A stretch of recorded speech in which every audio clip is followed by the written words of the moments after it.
Hi, I'm Anne-Marie and I'm an Associate Transport Engineer here at Abley. I have worked here for 9.5 years. I'm Jeanette. I'm a Technical Director here at Abley. I joined the company a couple of years after Anne-Marie, and I think one of the reasons I actually came to Abley was because I knew that there were other women here and a lot of young people. I did my engineering degree at the University of Canterbury and then worked in New Zealand for a couple of years and then went to my OE, of course, as all New Zealanders do. Came back to settle in Christchurch and worked at Abley.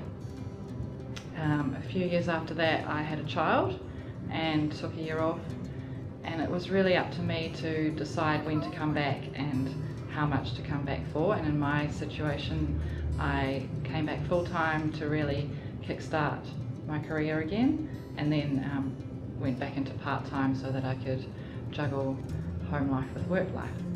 I'd had a long-term goal of competing in the coast to coast, and I realised that to achieve that I couldn't work full-time. I reduced my hours, and that has provided me that flexibility to train for that. I ended up dragging Anne-Marie on this journey as well, and we both completed the coast to coast this year.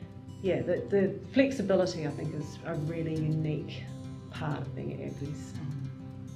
I've had a number of different roles in terms of managing people, and more recently I've decided to focus a little bit more on the technical aspects. It's all about helping the younger ones through mentoring and training, and also being able to focus on technical work. And in addition to the external training courses that we send people on, we also have a program of internal training, and I've had the opportunity to develop and present those internal training courses. The culture is very inclusive. In particular, when we look at the gender balance within the transport team, we're probably close to 50-50. It's particularly useful for the likes of Anne-Marie and I to be role models to those younger ladies coming through and essentially mentor them through. And there's a concern, I guess, overall in engineering that there's very few women in leadership roles. But actually it's not just about management roles or managing staff, it's actually the technical leadership. And that's where Anne-Marie and I have had a great opportunity to lead our staff in a non-managerial way, and that's something that we both really enjoy.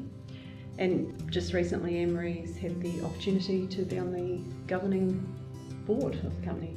Yeah, so I've just recently become a director on the board, and that's a new challenge for me, but I hope that I can bring a different perspective to the board in terms of both being a woman and also having experience in the industry, and hopefully it's early days yet, but we'll see where that leads.